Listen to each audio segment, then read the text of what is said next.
ಸಿದ್ದರಾಮಯ್ಯನವರನ್ನ ಕಾಂಗ್ರೆಸ್ನಲ್ಲಿ ಶಾಸಕರಾಗಿದ್ದಂತಹ ಬಿಜೆಪಿಯಲ್ಲಿ ಸಚಿವರಾಗಿದ್ದಂತಹ ಬಿಸಿ ಪಾಟೀಲ್ ಅವರು ಭೇಟಿಯಾಗಿದ್ದಾರೆ. ಮುಖ್ಯಮಂತ್ರಿ ಸಿದ್ದರಾಮಯ್ಯನವರನ್ನ ಭೇಟಿಯಾಗಿದ್ದಾರೆ. ಮಾಜಿ ಶಾಸಕ ಮಾಜಿ ಸಚಿವ ಬಿಸಿ ಪಾಟೀಲ್ ಕಾಂಗ್ರೆಸ್ ಸೇರ್ತಾರೆ ಎನ್ನುವಂತ ವದಂತಿಗೆ ಮುಖಾಂತರ ರೆಕ್ಕೆ ಪುಕ್ಕ ಸಿಕ್ಕ ಬೆನ್ನಲ್ಲೇ ಬಿಸಿ ಪಾಟೀಲ್ ಅವರು ಸ್ಪಷ್ಟನೆಯನ್ನ ಕೊಟ್ಟಿದ್ದಾರೆ. ನಾನು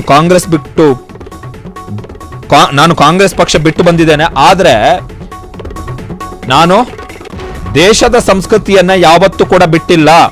ಸಿದ್ದರಾಮಯ್ಯನವರು ಮತ್ತು ನನ್ನ ಸಂಬಂಧ ಬಹಳ ವರ್ಷ ಹಳೆಯದ್ದು. ಒಬ್ಬ ಮುಖ್ಯಮಂತ್ರಿ ಕರ್ನಾಟಕಕ್ಕೆ ಬಂದಿದ್ದು, ನಾನು ಅಲ್ಲಿದ್ದಾಗ ಅವರನ್ನ ಭೇಟಿ ಮಾಡಿದ್ದಕ್ಕೆ ಅಪಾರ್ಥ ಕಲ್ಪಿಸುವಂಥದ್ದು ಬಹಳ ಚಿಲ್ಲರೆ ಅನ್ಸಲ್ವಾ?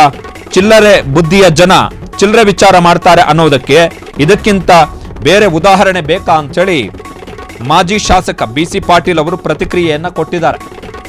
ಸೊ ಅಲ್ಲಿಗೆ ಇವರು ಮತ್ತೆ ಕಾಂಗ್ರೆಸ್ಸಿಗೂ ಹೋಗಲ್ಲ ಅಂತೇಳಿ ಅವರೇ ಸ್ಪಷ್ಟನೆಯನ್ನು ಕೊಟ್ಟಿದ್ದಾರೆ. ಮುಖ್ಯಮಂತ್ರಿ ಸಿದ್ದರಾಮಯ್ಯನವರು ಜುಲೈ 24ನೇ ತಾರೀಕು ಕರ್ನಾಟಕ ಭವನಕ್ಕೆ ಹೋಗಿದ್ರು. ದೆಹಲಿ ಭೇಟಿ, 2 ದಿನದ ದೆಹಲಿ ಭೇಟಿಗೆ ಹೋಗಿದ್ದಂತಹ ಸಂದರ್ಭದಲ್ಲಿ ಅಲ್ಲಿ ಬಿಸಿ ಪಾಟೀಲ್ ಸಿದ್ದರಾಮಯ್ಯನವರನ್ನು ಭೇಟಿಯಾಗಿದ್ದಾರೆ. ಯಾಕೆ ಭೇಟಿಯಾಗಿದ್ದಾರೆ ಅಂತ ಹೇಳಿದ್ರೆ, ಕರ್ನಾಟಕದ ಮುಖ್ಯಮಂತ್ರಿ ಕರ್ನಾಟಕ ಭವನಕ್ಕೆ ಬಂದಂತಹ ಸಂದರ್ಭದಲ್ಲಿ ನಾನು ಅಲ್ಲಿದ್ದೆ, ಆಗ ಅವರನ್ನು ಭೇಟಿ ಮಾಡಿದೆ. ಸಿದ್ದರಾಮಯ್ಯನವರು ಮತ್ತು ನನ್ನ ಸಂಬಂಧ ಬಹಳ ವರ್ಷ ಹಳೆಯದ್ದು. ನಾನು ಕಾಂಗ್ರೆಸ್ ಪಕ್ಷವನ್ನ ಬಿಟ್ಟಿರಬಹುದು, ಆದರೆ ದೇಶದ ಸಂಸ್ಕೃತಿಯನ್ನ ನಾನು ಯಾವತ್ತೂ ಬಿಟ್ಟಿಲ್ಲ ಅಂತೇಳಿ ಬಿಸಿ ಪಾಟೀಲ್ ಅವರು ಪೋಸ್ಟ್ ಮಾಡಿದ್ದಾರೆ. ಇದು ದೆಹಲಿಯಲ್ಲಿ ಭೇಟಿ ಮಾಡಿದಂತಹ ಫೋಟೋ.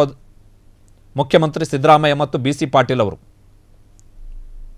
ಮುಖ್ಯಮಂತ್ರಿ ಸಿದ್ದರಾಮಯ್ಯ ಮತ್ತು ಬಿಸಿ ಪಾಟೀಲ್ ಅವರು ದೆಹಲಿಯಲ್ಲಿ ಮಾಡಿದಂತಹ ಭೇಟಿಯ ಫೋಟೋ ಇದು.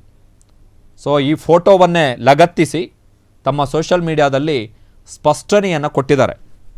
ಚಿಲ್ಲರೆ ಬುದ್ಧಿ, ನಾನು ಸಿದ್ದರಾಮಯ್ಯನವರನ್ನು ಭೇಟಿ ಮಾಡಿದ್ದಕ್ಕೆ ಏನೇನೋ ಆಲೋಚನೆ ಮಾಡ್ತಾ ಇದ್ದೀರಿ, ಏನೇನೋ ಕಮೆಂಟ್ ಮಾಡ್ತಾ ಇದ್ದೀರಲ್ಲ, ಅವ್ರದ್ದು ಚಿಲ್ಲರೆಯ ಬುದ್ಧಿ ಅಂಥೇಳಿ ಬಿಸಿ ಪಾಟೀಲ್ ಅವರು ಹೇಳಿದ್ದಾರೆ. ಕ್ಷಣ ಕ್ಷಣದ ಸುದ್ದಿಗಳಿಗಾಗಿ ಫ್ರೀಡಂ ಟಿವಿ ಸಬ್ಸ್ಕ್ರೈಬ್ ಮಾಡಿ, ಲೈಕ್ ಮಾಡಿ ಹಾಗೂ ಫಾಲೋ ಮಾಡಿ.